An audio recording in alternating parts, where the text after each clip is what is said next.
السلام علیکم ورحمۃ اللہ وبرکاتہ۔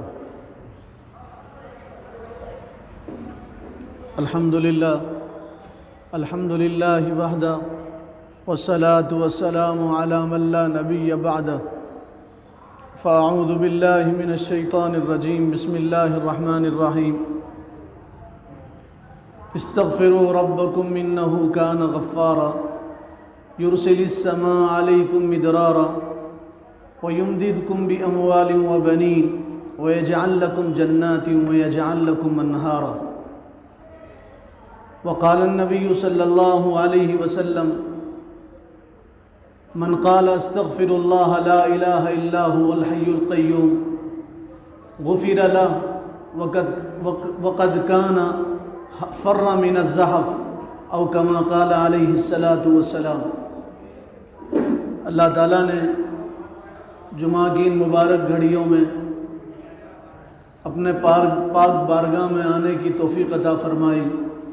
دعا کیجیے اللہ تعالیٰ ہم سب کے آنے کو، جمع ہونے کو، جڑنے کو، نماز پڑھنے کو قبول فرما لے، اور دعا کیجیے مسجد کے باہر قدم رکھنے سے پہلے اللہ ہم تمام کو اپنے نیک بندوں میں شامل کر لے۔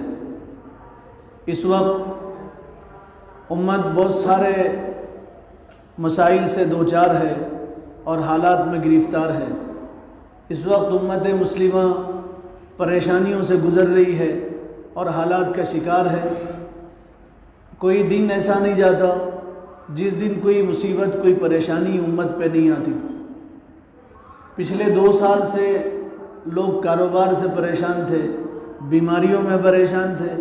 ایک ایسی بیماری جو انسانوں کا پیچھا نہیں چھوڑ رہی، اور ایک ایسی بیماری جو آئے دن نئے روپ اور نئے نام کے ساتھ ظاہر ہو رہی ہے۔ 2 سال کے بعد پھر اس بیماری نے سر اٹھایا، پھر لاک ڈاؤن کا خوف، مزدور پریشان ہیں، کام کرنے والے پریشان ہیں، ملازم لوگ پریشان ہیں، کمپنی چلانے والے، فیکٹریز چلانے والے لوگ پریشان ہیں، کسان پریشان ہیں، اور اس لیے پریشان ہیں کہ پھر لاک ڈاؤن کا خوف ڈالا جا رہا۔ پھر امارت شریعہ کرناٹک سے، امیر شریعت کرناٹک کا یہ لیٹر آیا کہ اب جمعہ کی نماز مختصر کرو، 2 دن تو لاک ڈاؤن ہوگا، پھر لاک ڈاؤن کے چانسز ہیں، اس لیے بھیڑ بھاڑ میں آپ مت جائیے اور احتیاط کیجیے۔ تو آئے دن پریشانیوں کا سامنا ہے۔ ان پریشانیوں سے نکلنے کا کیا وظیفہ ہے اور کیا نسخہ ہے جس سے پریشانیوں سے نجات ملے؟ اللہ تعالیٰ نے قرآن میں وعدہ کیا، اور اللہ کا وعدہ ہے، اور اللہ اپنے وعدے میں جھوٹا نہیں ہو سکتا، اور اللہ سے سچا کون ہو سکتا ہے؟ اللہ تعالیٰ نے فرمایا ان ساری پریشانیوں سے نجات کا نسخہ اور ذریعہ اور وظیفہ یہ ہے، تم اللہ کی طرف رجوع ہو جاؤ، اللہ کی طرف رجوع ہو جاؤ، پلٹ آؤ اللہ کی طرف، توبہ استغفار کرو، اپنے گناہوں پہ نادم ہو جاؤ اور شرمندہ ہو جاؤ۔ استغفار کی کثرت سے آدمی کے گناہ معاف ہو جاتے ہیں، استغفار کی کثرت سے اللہ تعالیٰ تنگیوں کو ختم کرتے، استغفار کی کثرت سے بیماری، پریشانی، مصیبتوں سے اللہ تعالیٰ نجات عطا فرماتے۔ قرآن میں اللہ کا وعدہ ہے تم استغفار کرو، اللہ تعالیٰ تمہیں پریشانیوں سے بچائے گا، مصیبتوں سے بچائے گا، تکلیفوں سے بچائے گا۔ حضرت موسیٰ علیہ السلام سے کسی نے پوچھا، کوئی آدمی کسی پہ تیر برسائے اور لگاتار تیر برسائے اور موسلادھار تیر برسائے، اور ان تیروں سے بچنے کا راستہ کیا ہے؟ تیروں سے آدمی کیسے بچا جائے؟ تو حضرت موسیٰ علیہ السلام نے کہا جو تیر برسا رہا ہے اس کے پڑوس میں جا کے کھڑے ہو جاؤ، تم تیر سے بچ جاؤ گے اور تیر کے زخم سے محفوظ رہ جاؤ گے۔ تکلیفیں آسمان سے آ رہی، تکلیف اللہ نازل کر رہے ہیں، مصیبتیں، پریشانیاں، بیماریاں اللہ دے رہے ہیں۔ اب پریشانیوں سے بچنے کا راستہ یہ ہے تم اللہ کے پاس چلے جاؤ، رجوع کرو اللہ کی طرف، نادم ہو جاؤ اللہ کے بارگاہ میں، شرمندہ ہو جاؤ، استغفار کی کثرت کرو، اللہ تعالیٰ پریشانیوں اور بیماریوں سے نجات عطا فرمائے۔ ہمارا معاملہ یہ ہے، ہمیں احساس ہی نہیں ہے ہم گنہگار ہیں، ہمیں معلوم ہی نہیں ہے، احساس نہیں ہے، آدمی کو یہ فکر ہی نہیں ہے کہ میں نے زندگی میں کتنے گناہ کی۔ ہمارا تو معاملہ یہ ہے میں اپنے آپ کو دنیا کا پاکیزہ انسان سمجھتا ہوں اور باقی پورے دنیا کے انسانوں کو گنہگار سمجھتا ہوں۔ ہمارا معاملہ یہ ہے، میں یہ سمجھتا ہوں میں بہت بڑا متقی ہوں، اور مجھ سے بڑا متقی اور اللہ سے ڈرنے والا اور مجھ سے زیادہ نیک بندہ روئے زمین پہ کوئی دوسرا نہیں، اور میں سمجھتا ہوں باقی دنیا میں جتنے لوگ ہیں وہ سب کے سب گنہگار ہیں، سب پاپی ہیں، سب مجرم ہیں، اور دنیا میں جتنے لوگ ہیں سب کے سب گندے ہیں، میں ایک آدمی ہوں جو پاک ہوں۔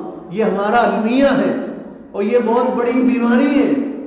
بیماریاں تو دنیا میں بہت سی بیماریاں ہیں، سب سے بڑی بیماری دنیا کی یہ پاگل پن کی بیماری، دیوانے پن کی بیماری، جو لوگ مجنون ہو جاتے ہیں، یہ بیماری دنیا کی سب سے بڑی بیماری۔ اس لیے بڑی نہیں ہے کہ اس میں آدمی کو تکلیف ہوتی ہے، یہ بیماری اس لیے بڑی ہے اس میں آدمی کا احساس ختم ہو جاتا ہے۔ پاگل آدمی کا احساس ختم ہوتا ہے، وہ اپنے آپ کو بیمار نہیں سمجھتا، وہ یہ سمجھتا ہے مجھے دوا کی ضرورت نہیں ہے، مجھے ڈاکٹر کی ضرورت نہیں ہے، مجھے دواخانے کی ضرورت نہیں ہے، میں تو صحت مند ہوں۔ پاگل آدمی یہ سمجھتا ہے میں ہوشیار اور چالاک ہوں اور دنیا کے سارے انسان پاگل ہیں۔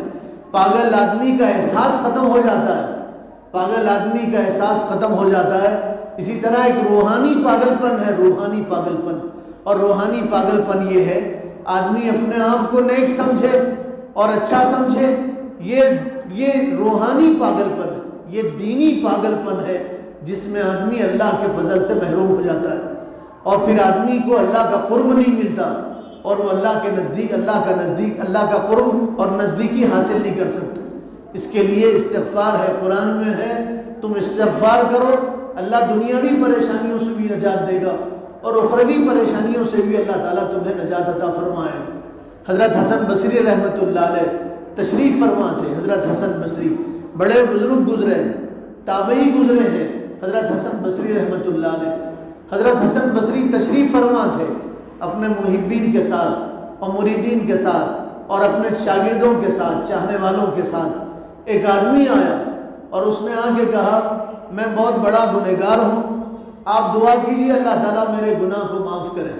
تو حضرت حسن بصری رحمۃ اللہ علیہ نے فرمایا، اللہ قرآن میں فرما رہا ہے استغفروا ربکم انہ کان غفارا، تم استغفار طلب کرو اپنے رب سے، اللہ معاف کرنے والا ہے، تم استغفار کرو اللہ تمہارے گناہ کو معاف کرے گا۔ وہ آدمی گیا، کچھ دن کے بعد دوسرا آدمی آیا، پھر لوگ بیٹھے تھے، حسن بصری جلوہ افروز تھے۔ اس آدمی نے آ کے کہا کھیتوں میں بارش نہیں ہو رہی، قحط سالی ہو گئی ہے، خشک سالی ہو گئی ہے، کھیت پورے کے پورے جلے پڑے ہیں، ایک بوند بھی آسمان سے بارش کا نازل نہیں ہوا، بارش کے لیے کیا کریں؟ تو حضرت حسن بصری نے فرمایا جاؤ جا کے استغفار کرو، استغفار کی برکت سے اللہ تعالیٰ بارش نازل کرے گا۔ پھر کچھ دنوں کے بعد دوسرا آدمی آیا اور اس آدمی نے آ کے شکایت کی، یوں کہا شادی ہوئے کئی سال ہو گیا، بچے نہیں ہو رہے، اولاد کی نعمت سے ہم محروم ہیں۔ حضرت حسن بصری رحمۃ اللہ علیہ نے فرمایا جاؤ جا کے کثرت سے استغفار کرو، اللہ تمہیں اولاد کی نعمت سے مالا مال کرے گا۔ پھر کچھ دنوں کے بعد اور ایک آدمی آیا، اس نے آ کے کہا ہماری کھیتیاں تیار تھی، فصلیں تیار تھی، پک رہی تھی، سب کھیتیاں برباد ہو گئی، فصلیں برباد ہو گئی، ہم کیا کریں؟ تو حضرت حسن بصری نے فرمایا استغفار کرو اللہ تعالیٰ تمہاری مدد کرے گا۔ تو کسی نے تعجب سے پوچھا آپ کے پاس الگ الگ لوگ آئے، الگ بیماری لے کے آئے، الگ بیماری لے کے آئے، ان کو آپ الگ علاج بتانا تھا، الگ دوا دینا تھا، الگ نسخہ تجویز کرنا تھا، آپ نے سب سے کہا استغفار کرو استغفار کرو، بات سمجھ میں نہیں آئی۔ تو حضرت حسن بصری نے فرمایا قرآن میں اللہ تعالیٰ فرما رہے ہیں استغفروا ربکم انہ کان غفارا، تم مغفرت طلب کرو، استغفار کرو، اللہ بخشنے والے ہیں۔ پھر اللہ فرما رہے ہیں یمددکم باموال وبنین، تم استغفار کرو گے تو مال سے اللہ تمہاری مدد کرے گا، اولاد سے اللہ تمہاری مدد کرے گا، کھیتی باڑیوں میں تمہاری برکتیں ہوگی اگر تم استغفار کرو۔ علماء نے لکھا کسی جگہ پانی نہیں نکلتا زمین میں سے تو اس جگہ بیٹھ کے استغفار کرو، کثرت سے سچے دل سے استغفار کرو، پھر کھدائی کرو، پانی نکلے گا، اللہ کا وعدہ ہے۔ اللہ فرما رہے ہیں قرآن میں، اللہ کا وعدہ ہے تم استغفار کرو تو اللہ چشمے نکالیں گے، پانی کے چشمے نکالیں گے، پانی بہا دیں گے، نہریں بہا دیں گے، اللہ کا وعدہ ہے۔ استغفار کرنے سے اللہ پریشانیوں کو دور کرتے ہیں، مصیبتوں کو دور کرتے ہیں، اور اللہ تعالیٰ دنیا کی مصیبت دور کرتے ہیں اور آخرت کی مصیبت دور کرتے ہیں۔ رسول اللہ صلی اللہ علیہ وسلم کا مبارک زمانہ ہے، آپ کے زمانے میں ایک عورت آئی، ازدی قبیلے کی ایک عورت، غامیدیہ نام تھا اس عورت کا۔ اس عورت نے آ کے کہا، صحابہ تشریف فرما تھے، حضور کے ارد گرد صحابہ بیٹھے تھے، اس عورت نے آ کے کہا، اللہ کے حبیب مجھ سے گناہ ہوا، زنا جیسا گناہ ہوا، میں نے بدکاری کیا ہے، آپ مجھے پاک کیجئے۔ حضور صلی اللہ علیہ وسلم نے فرمایا، تم سے یہ گناہ نہیں ہو سکتا اور تم یہاں سے چلی جاؤ۔ وہ عورت گئی، دوسرے دن پھر آئی، پھر اس عورت نے کہا، اللہ کے حبیب آپ مجھے پاک کیجئے، الفاظ ہیں کتابوں کے، حدیث کے کتاب کے، طہرنی یا رسول اللہ، اے اللہ کے نبی آپ مجھے پاک کر دیجئے، کہیں اللہ کا غضب نازل نہ ہو جائے، آسمان سے اللہ عذاب نازل نہ کرے، کہیں زمین پھٹ نہ جائے، کہیں آسمان زمین پر گر نہ جائے، اس سے پہلے آپ مجھے پاک کر دیجئے، موت آنے سے پہلے پہلے، اللہ کے پاس پہنچنے سے پہلے، خدا کا سامنا ہونے سے پہلے پہلے آپ مجھے پاک کر دیجئے۔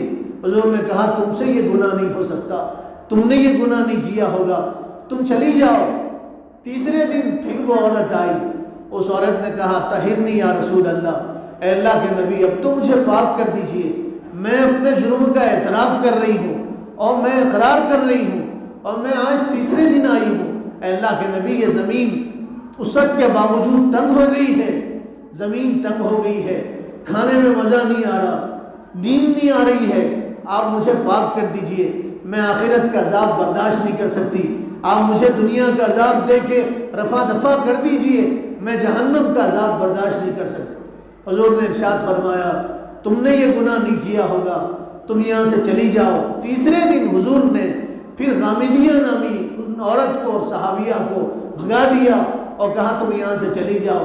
پھر وہ عورت چوتھے دن آئی، پھر اس نے رو کے کہا، اللہ کی حبیب میں اللہ کے عذاب کا تحمل نہیں کر سکتی اور برداشت نہیں کر سکتی، آپ مجھے موت سے پہلے پہلے پاک کر دیجئے اور سزا دیجئے، دنیا میں سزا دیجئے، سنسار عورت ہوں اور میں نے زنا کیا ہے اور سنسار کی سزا مجھے دیجئے، زنا کیا ہے، شادی شدہ عورت ہوں اور مجھے سنسار کر دیجئے۔ حضور نے فرمایا، ثبوت کیا ہے، پروف کیا ہے؟ ثبوت، عدالت تو ثبوت مانگتی ہے، ایویڈنس مانگتی ہے، تمہارا ثبوت کیا ہے؟ تم نے گناہ کیا، تمہارے پاس ثبوت کیا ہے؟ گواہ لاؤ، ثبوت لاؤ۔ تو اس عورت نے پیٹ کی طرف اشارہ کر کے کہا، اے اللہ کے حبیب یہ پیٹ میں بچہ پرورش پا رہا ہے، یہ کسی میرے اپنے حلال شوہر کا بچہ نہیں ہے، میں نے حرام کام کیا ہے، حرام کا بچہ میرے پیٹ میں پرورش پا رہا ہے، آپ مجھے پاک کر دیجیے۔ حضور نے فرمایا، تمہارا قصور ہے، پاپ تم نے کیا، گناہ تم سے سرزد ہوا، تمہارے بچے سے نہیں ہوا، جاؤ جب بچے کی ولادت ہو جائے اور بچہ جب دنیا میں آ جائے اور صحیح سالم بچہ پیدا ہو جائے تب آنا، سزا تمہیں دی جائے گی، تمہارے بچے کو سزا نہیں ہوگی، گناہ تم نے کیا ہے، بچے نے نہیں کیا۔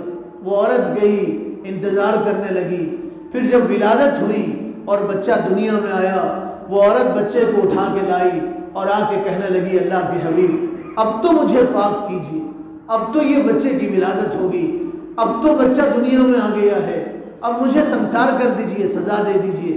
حضور نے فرمایا، بچہ ماں کے دودھ کا محتاج ہوتا ہے اور بچہ صرف ماں کا دودھ پیتا ہے اور دوسری غذا استعمال نہیں کرتا، جاؤ جب یہ بچہ دودھ چھوڑے اور جب یہ غذا کھانے لگے اور روٹی کھانے لگے اس وقت آنا، اس وقت ہم تمہیں سزا دیں گے۔ وہ عورت گئی، کتابوں میں لکھا ہے، بچے سے کہتی، تو کب روٹی کھائے گا، کب دوسری غذا کھائے گا، کب مجھے رسول اللہ سزا دیں گے، کب میں پاک ہو جاؤں گی۔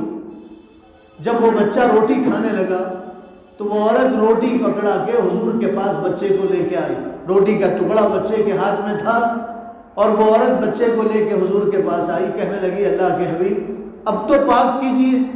حضور نے دیکھا بچہ روٹی کھا رہا ہے، صحابہ سے فرمایا، اس کے لیے گڑھا کھودو۔ گڑھا کھودا گیا اور اس عورت کو گڑھے میں ڈالا گیا اور صحابہ سے فرمایا گیا اس پہ پتھروں کی بارش کرو، اور لوگ پتھروں کی بارش کرتے اور پتھر مارتے۔ اس واقعے میں ہم سب کے لیے جو بڑا درس ہے اور عبرت ہے اور نصیحت ہے وہ یہ ہے، وہ عورت 4 مرتبہ حضور کے پاس آئی، خود کہنے لگی میں نے گناہ کیا ہے۔ حضور نے کہا تم نے نہیں کیا۔ 4 دن حضور نے اس عورت کو واپس کیا اور یوں کہا تم سے یہ گناہ نہیں ہو سکتا۔ اور یہاں تو ہمارا معاملہ یہ ہے، کوئی افواہ اڑ جاتی ہے تو پورا شہر اس افواہ کا دیوانہ ہو جاتا ہے۔ چرچے ہوتے ہیں، ہوٹلوں میں وہی چرچے، گھروں میں وہی چرچے، بچے سے لے کے بوڑھے تک سب کی زبان پہ وہی ہے۔ سب لوگ یہ کہتے ہیں ارے معلوم اس نے کیا کیا ہے۔ حدیث میں سرکار نے فرمایا اگر کسی نے کچھ کیا اور تم پہ ظاہر ہو جائے تب بھی اس کے گناہ کو چھپاؤ۔ تم دنیا میں اس کے گناہ کو چھپاؤ گے، اللہ حشر میں تمہارے گناہ کو چھپائے گا۔ دنیا میں اس کے راز کو چھپاؤ، حشر کے میدان میں اللہ تمہارے راز کو چھپائے گا۔ تم لوگوں کے چھوٹے چھوٹے راز کو چھپاؤ گے، اللہ تمہارے بڑے بڑے راز کو چھپائے گا۔ تم چھوٹے چھوٹے گناہ کو چھپاؤ، اللہ تمہارے بڑے بڑے گناہوں کو چھپائے۔ حدیث کے الفاظ ہیں، حضور نے فرمایا من ستر عیوب الناس، جو لوگوں کے عیبوں کو چھپائے گا اللہ تعالیٰ قیامت کے میدان میں اس کے عیب کو چھپائے گا، اس کے گناہوں کو چھپائے گا۔ اور ہمارا معاملہ، ہم تو ٹو میں رہتے ہیں، لوگوں کے ٹو میں۔ مجھے معاف کیجئے، میں تو لوگوں کے ٹو میں رہتا ہوں، یہ سوچتا ہوں کب اس سے کوئی غلطی ہو جائے، چانس مل جائے، اس کی کم غلطی میرے ہاتھ لگ جائے اور کب میں اس کے ذرے کو پہاڑ بنا دوں اور کب اس کی غلطی کو لوگوں میں مشہور کر دوں اور عام کر دوں۔ یہ المیہ ہے ہمارا۔ حضور نے 4 دن اس عورت کو کہا کہ تم سے یہ نہیں ہو سکتا اور تم چلی جاؤ۔ پھر اس عورت نے ثبوت پیش کیا۔ ثبوت پیش کرنے کے بعد حضور ٹالنا چاہتے تھے، اور علماء نے لکھا، محدثین نے لکھا، حضور ٹالنا چاہتے تھے۔ حضور کا منشا یہ تھا کہ یہ توبہ کر لے اور دنیا کے عذاب سے بھی بچ جائے اور آخرت کے عذاب سے بچ جائے، دنیا کی سزا اور آخرت کے عذاب سے بچ جائے۔ لیکن اس عورت نے کہا یہ بچہ میرا نہیں ہے۔ حضور نے کہا جب بچہ پیدا ہو جائے تب آنا، پھر کہا جب بچہ روٹی کھانے لگے تب آنا۔ حضور ٹالتے رہے اور انکار کرتے رہے، اور حضور نے تعلیم دیا قیامت تک کے مسلمانوں کو جتنا ہو سکے دباتے رہو، چھپاتے رہو، ٹالتے رہو۔ دوسروں پہ نظر پڑے یہ سوچو اس سے یہ گناہ نہیں ہو سکتا، اپنے بارے میں ڈرو، پتہ نہیں میرا کیا ہوگا، حشر کے میدان میں میرا کیا ہوگا، اللہ کے پاس میری پوچھ ہوگی تو میں اللہ کو کیا جواب دوں، اپنے بارے میں ڈرتے رہو۔ تو وہ عورت، اس نے کہا آپ مجھے پاک کیجئے۔ حضور نے گڑھا کھودا، صحابہ پتھر برسانے لگے۔ ایک صحابی نے اتنی زور سے پتھر مارا، خون نکلا غامدیہ کے بدن سے، خون اڑا، فوارہ اڑا، اور وہ صحابی کے کپڑوں پہ آ کے گرا۔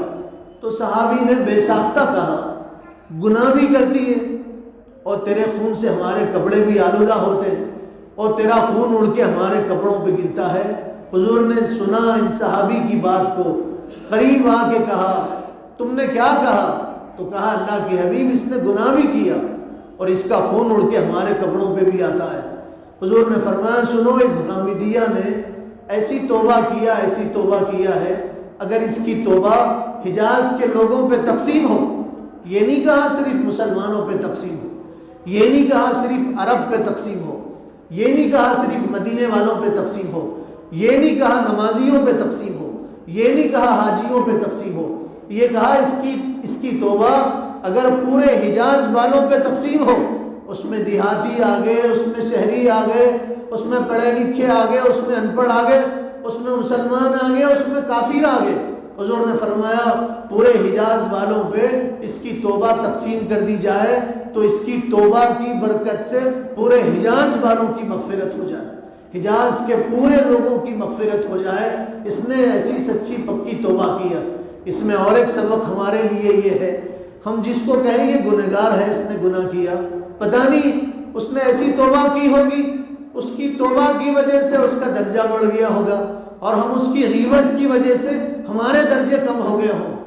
آدمی کو سوچنا چاہیے اس کی توبہ سے اس کے درجے بلند ہو گئے ہوں گے، اس کی توبہ سے اس کی تو بخشش ہوگی، لیکن ہم اس کی غیبت کر رہے ہیں، کہیں ہمارے غیبت کرنے کی وجہ سے ہمارے نام اعمال میں گناہ تو نہیں بڑھ گئے اور ہمارے نام اعمال میں گناہ میں اضافہ تو نہیں ہو گیا، اور کل قیامت کے دن یہ غیبت پکڑ کا تو سبب نہیں بنے گی، ڈرنا چاہیے۔ تو میں یہ عرض کر رہا تھا توبہ سے، استغفار سے اللہ گناہ معاف کرتے ہیں، دنیا کی مصیبتیں ختم کرتے ہیں، اور آخرت کی مصیبتیں اللہ تعالیٰ ختم کریں توبہ استغفار کی برکت سے۔ ایک حدیث میں حضور نے ارشاد فرمایا، جو آدمی یہ چاہتا ہے حشر کے میدان میں اس کا نام اعمال اس کو خوش کرے، جو آدمی یہ چاہتا ہے حشر کے میدان میں اس کا نام اعمال اس کو خوش کرے تو اسے چاہیے وہ استغفار کی کثرت کرے۔ ایک حدیث میں سرکار نے ارشاد فرمایا، شیطان نے کہا، اللہ تیرے عزت کی قسم اور تیرے جلال کی قسم اور تیرے بلند مرتبے کی قسم، جب تک تیرے بندوں کے جسم میں جان رہے گی، روح رہے گی، میں تیرے بندوں کو بہکاتا رہوں گا اور میں تیرے بندوں کو گمراہ کرتا رہوں گا۔ تو اللہ نے قسم کھایا اور اللہ نے فرمایا، سن میرے عزت کی قسم اور میرے رب ہونے کی قسم، جب تک میرے بندے توبہ استغفار کرتے رہیں گے میں بندوں کو معاف کرتا رہوں گا، جب تک بندے توبہ استغفار کرتے رہیں گے میں بندوں کو معاف کرتا رہوں گا۔ حضرت علی فرماتے زمین والوں کے لیے اللہ تعالیٰ نے 2 امان کی چیزیں دی تھی، زمین والوں کو اللہ تعالیٰ نے 2 امان کی چیزیں دی تھی۔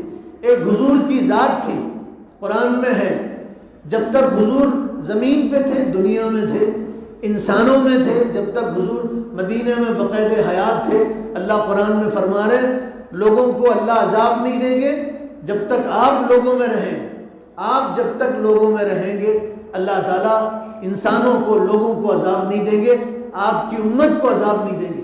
اور آپ کے دنیا سے پردہ فرمانے کے بعد جب تک آپ کی امت استغفار کرتے رہے گی امت پہ اللہ عذاب نازل نہیں کرے گا۔ امت کو حضرت علی فرماتے 2 امان کی چیزیں ملی، ایک امان کی چیز تو اٹھ گئی، حضور دنیا سے پردہ فرما گئے، دوسری امان کی چیز قیامت تک باقی ہے، وہ توبہ استغفار ہے۔ ایک حدیث میں حضور نے ارشاد فرمایا، بندے کے نام اعمال اللہ کے پاس پیش ہوتے ہیں، فرشتے پیش کرتے ہیں، ہر پیر جمعرات کو پیش ہوتے ہیں۔ بعض روایتوں میں جب بھی پیش ہوتے ہیں تو اللہ تعالیٰ دیکھتے ہیں جس بندے کے نام اعمال کے شروع میں استغفار ہے اس کے آخر میں استغفار ہے، تو اللہ فرماتے ہیں دیکھو اس بندے کے نام اعمال کے شروع میں استغفار ہے اور اس کے آخر میں استغفار ہے، درمیان میں جو کچھ ہے تم گواہ رہو میں نے اسے معاف کر دی، درمیان میں جو گناہ ہیں میں نے اس کے سارے گناہوں کو معاف کر دیا۔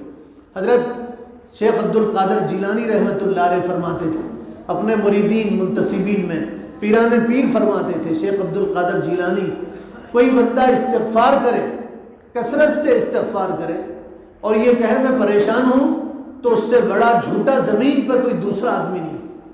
پیران پیر فرماتے کوئی آدمی استغفار کرے اور یہ کہے میں پریشان ہوں تو اس سے بڑا جھوٹا زمین پہ کوئی دوسرا آدمی نہیں، اس سے بڑا جھوٹا کوئی آدمی نہیں، اس لیے کہ اللہ کا وعدہ ہے تم استغفار کرو ہم تمہاری پریشانیوں کو دور کریں، تنگیوں کو دور کریں۔ امام احمد ابن حنبل رحمۃ اللہ علیہ بہت بڑے امام گزرے، حضرت امام احمد ابن حنبل، ان کے واقعات میں لکھا، واقعہ تو لمبا ہے، مختصر یہ ہے کہ امام احمد ابن حنبل ایک مرتبہ سفر میں نکلے، تنہا تھے، اکیلے تھے، دوسرا ساتھی سفر میں ساتھ نہیں تھا، سامان سفر بھی زیادہ نہیں تھا، پیدل سفر تھا، آپ چلے، دن گزرا، رات ہوئی، سردی کا زمانہ تھا، ایک مسجد نظر آئی، آپ مسجد میں گئے اور مسجد میں سو گئے، اور مسجد کا نگراں متولی اور مسجد کا مؤذن اذان دینے والا آپ کے پاس آیا، اس نے آپ کو اٹھایا اور اٹھا کے کہا اٹھو، مسجد سونے کی جگہ نہیں ہے، آپ مسجد میں نہیں سو سکتے۔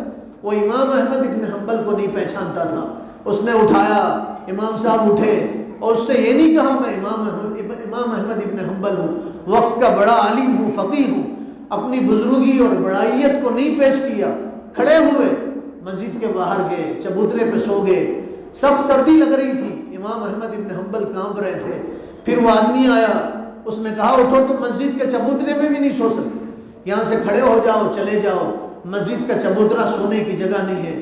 امام صاحب کھڑے ہوئے، کچھ دور گئے تو دیکھا آگ جل رہی تھی، ایک نان بائی تھا روٹی بنانے والا، آگ جلا کے روٹی بنا رہا تھا. امام احمد بن حنبل گئے, اس سے کہا میں کچھ دیر یہاں بیٹھ سکتا ہوں؟ تو اس نائم بھائی نے کہا بیٹھو, ایسا محسوس ہوتا ہے تم مسافر ہو, باہر سے آئے ہو, آؤ کچھ دیر بیٹھو, سخت سردی ہے اور سردی کے بچاؤ کا سامان تمہارے پاس نہیں ہے, یہیں بیٹھو, گرمی میں بیٹھو, آگ کے پاس بیٹھو. امام احمد بن حنبل آگ کے پاس بیٹھے, دیکھا وہ نان بھائی روٹیاں بناتا ہے, آگ جلاتا ہے اور استغفار کرتا ہے, توبہ کرتا ہے, استغفار کرتا ہے. امام احمد بن حنبل نے اس سے پوچھا میں دیکھ رہا ہوں تم کثرت سے استغفار پڑھ رہے ہو, کیا کبھی تمہارے استغفار کی برکت سے تمہیں کوئی چیز ملی اور تمہارے استغفار کرنے کی برکتیں تم پہ ظاہر ہوئی؟ تو اس نے کہا ہاں, استغفار کی کثرت کی وجہ سے میں جو بھی دعا مانگتا ہوں اللہ تعالیٰ میری دعا قبول کرتا ہے. میں نے اللہ سے جو مانگا اللہ نے مجھے وہ دیا ہے استغفار کی وجہ سے, استغفار کی کثرت کی وجہ سے. امام صاحب سے اس نے کہا ایک دعا میری آج تک قبول نہیں, بار بار مانگتا ہوں, روز مانگتا ہوں, ہر دن مانگتا ہوں اور میری وہ دعا آج تک قبول نہیں ہوئی. امام صاحب نے کہا وہ کون سی دعا ہے؟ تو اس نے کہا میں دعا کر رہا ہوں کہ اللہ زندگی میں ایک مرتبہ امام احمد بن حنبل سے میری ملاقات کرا دے. میں امام احمد بن حنبل سے زندگی میں ایک مرتبہ ملنا چاہتا ہوں اور میں روز دعا کر رہا ہوں اور یہ میری دعا قبول نہیں ہو رہی. امام صاحب کھڑے ہوئے, امام صاحب نے کہا ہاتھ آگے بڑھاؤ, اور اس نان بھائی نے ہاتھ آگے بڑھایا. امام صاحب نے مصافحہ کیا, معانقہ کیا, اس کی پیشانی کا بوسہ دیا, اس سے کہا خوش ہو جاؤ تمہاری وہ دعا بھی قبول ہوئی, اس لیے کہ میں امام احمد بن حنبل ہوں اور میں تمہارے پاس آیا نہیں, بھیجا گیا ہوں, اللہ نے مجھے بھیجا ہے, تمہاری دعا اللہ نے قبول کیا, استغفار کی کثرت کی وجہ سے یہ تمہاری دعا بھی قبول ہوئی. تو استغفار کی وجہ سے بلائیں ختم ہوتی ہیں, بارشیں برستی ہیں وقت پہ, برکتیں ہوتی ہیں زندگیوں میں, پریشانیاں ختم ہوتی, بیماریاں ختم ہوتی, دنیا اور آخرت کی بیماریاں ختم ہوتی. اس لیے نیت کرو اور آج سے ہٹ کرو, انشاءاللہ ہم اٹھتے بیٹھتے چلتے استغفار کریں. استغفار خود مستقل عبادت ہے, استغفار خود ایک عبادت ہے. قرآن کی سب سے آخری سورت جو نازل ہوئی وہ سورہ نصر ہے, اذا جاء نصر اللہ والفتح, یہ سب سے آخری سورت ہے. اس میں اللہ تعالیٰ نے حضور سے فرمایا فسبح بحمد ربک واستغفر انہ کان فسبح بحمد ربک واستغفر. ہمارے حبیب آپ حمد بیان کیجئے, استغفار کیجئے, آپ کا حبیب آپ کا اللہ معاف کرنے والا ہے. حضور کو استغفار کی کیا ضرورت ہے؟ علماء نے لکھا ہے استغفار خود مستقل عبادت ہے, جیسے نماز عبادت ہے, جیسے روزہ عبادت ہے, جیسے حج عبادت ہے, جیسے زکوٰۃ عبادت ہے, جیسے قرآن کی تلاوت عبادت ہے, ایسے استغفار خود مستقل عبادت ہے. اس لیے اٹھتے بیٹھتے چلتے استغفار کرنا چاہیے. یہ جو خوف ہے اس وقت میں, کرونا کا خوف, بیماریوں کا خوف, لوگ ڈرا رہے ہیں, عالمی بیماری کے جو ذمہ دار ہیں وہ ڈرا رہے ہیں, تو ڈرنے کی ضرورت نہیں. استغفار کریں گے آپ کا ڈر ختم ہوگا, اللہ ہر پریشانی سے نجات عطا کرے گا. دعا کریں اللہ عمل کی